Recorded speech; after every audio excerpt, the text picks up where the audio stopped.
네, 안녕하십니까. 동학개미 구독자 여러분들, 성북개미입니다. 오늘 한국조선해양 방송 한번 해보도록 하겠습니다. 코드번호 009540이 되겠고요.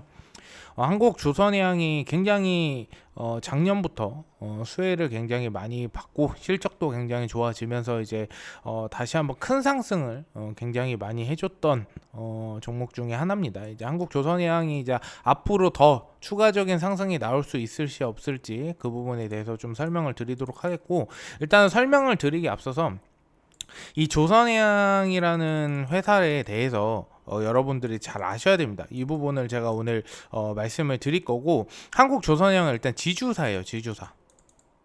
지주사기 때문에 장점과 단점이 있는데, 일단 장점은 뭐 다들 아시니까 제가 따로 피드백은 안 드리겠고, 단점은 이 계열사랑 지주회사랑 좀 다른 게, 계열사는 어떤 특정 회사가 실적이 안 좋아지면, 예를 들어서 삼성전자가 있어요. 그러면은 삼성 뭐 SDI도 있고 뭐 전자도 있고 뭐 여러 가지 굉장히 많잖아요. 삼성 그룹이라고 따지면. 그러면 하나의 회사의 실적이 안 좋으면 나머지 계열사 그 종목들이 영향을 엄청 크게 받진 않아요. 물론 이제 뭐 삼성 SDI라고 하면 이거에 연관된 회사들은 좀 영향을 받는데, 문어발식으로 좀 영향을 받는데, 전체적으로 그룹 차원에서 보면 다른 계열사가 크게 영향을 받지 않습니다. 하지만 지주사 같은 경우는 통합이 되었다고 보면 돼요. 뭐 미포조선이라든지 뭐 예를 들어 중공업 뭐 이런 그 회사들이 만약에 실적에 타격을 받았다라고 했을 때는 한국조선해양 자체도 타격을 받을 수 있다, 이렇게 보시면 될 것 같습니다. 그래서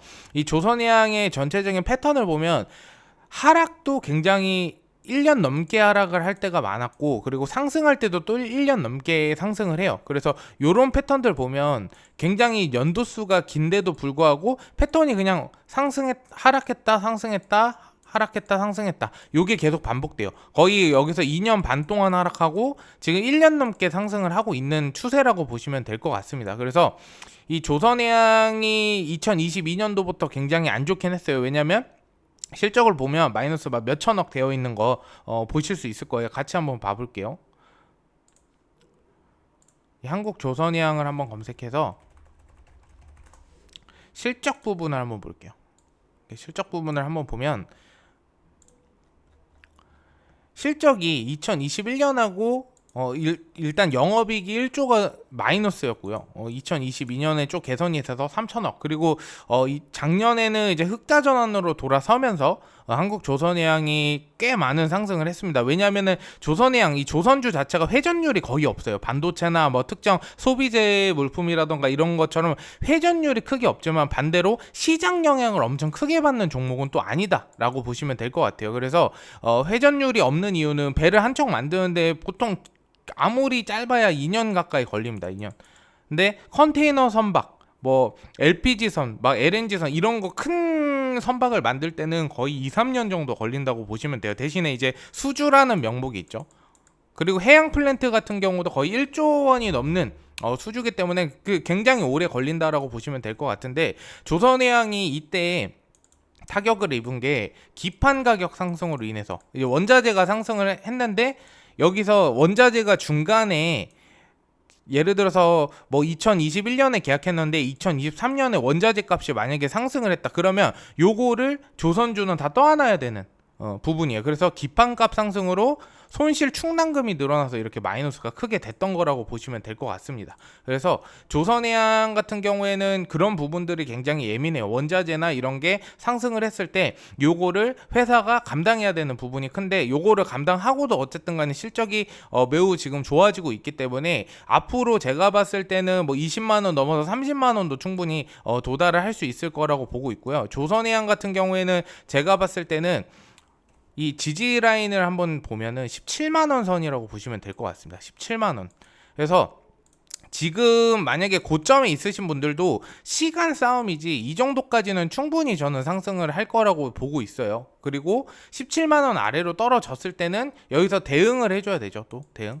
뭐 물을 타는 대응 말고 지켜보는 것도 대응 방법 중에 하나입니다. 그래서 어느 정도까지 하락을 할지 지켜보다가 아래에서 다시 매집이 들어가면 됩니다. 근데 우선은 이제 고점에 물려 계신 분들도 제가 봤을 때는 꽤 많이 계시는 걸로 알고 있어요. 근데 요 같은 경우에는 어차피 편차가 크지 않아요. 진짜 뭐 2015년에 막 50만 원, 40만 원일 때 들어가신 분 제외하고는 뭐 최근 들어가신 분들은 요 금액대는 저는 다시 돌파 충분히 가능하다라고 보고 있고, 지금 이제 연준에서 0.5% 비컷 했잖아요. 금리 인하를 했습니다. 0.5% 금리 인하를 하고 올해에 다시 한번 0.5% 비컷을 할 전망이다라고까지 기사 발표가 나왔기 때문에 이 부분을 좀 고려한다면 경기 침체는 맞지만 그래도 조선주 관련해서 수주가 계속적으로 지속적으로 또 일어나고 있는 부분이 있다 보니까 요런 거를 부분을 생각했을 때 3분기 실적이나 4분기 실적 굉장히 좋게 나올 거예요. 저는 좋게 나올 거라고 보고 있기 때문에, 그리고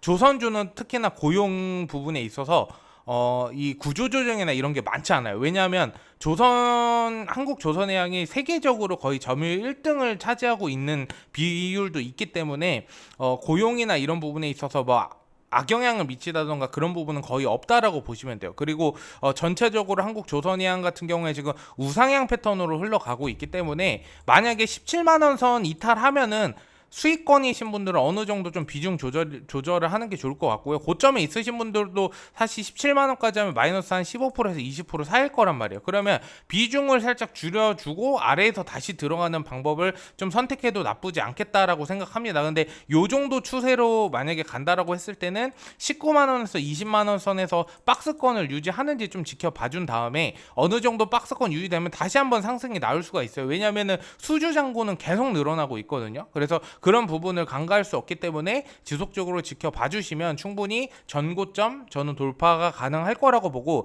경기 침체가 이미 인정이 됐고, 왜냐면 비컷을 하게 되면서 경기 침체 부분을 인정하는 꼴이 된 거예요 결국에는. 하지만 장기적으로 봤을 때 결국에는 이 경기 침체를 우리가 극복할 것이다. 그래서 금리를 내린 것이다. 기대해라. 약간 이런 느낌으로 좀 오늘 새벽 3시에 금리 인하 발표할 때 제가 안 자고 또 봤거든요. 그래서 좀 중장기적으로 끌고 가면은 충분히 승산 있는 금액대기 때문에 조금 더 끌고 가면 좋지 않을까 이렇게 판단을 하고 있습니다. 어쨌든 궁금하신 점 있으시면 유튜브 댓글에 질문 남겨주시면 제가 질문 통해서 다음날 방송 때 다시 한번 피드백 드리도록 하겠습니다. 어쨌든 오늘 방송 들어주셔서 감사드리고요. 좀 도움이 되셨다면 좋아요와 구독 부탁드리도록 하겠습니다. 감사합니다.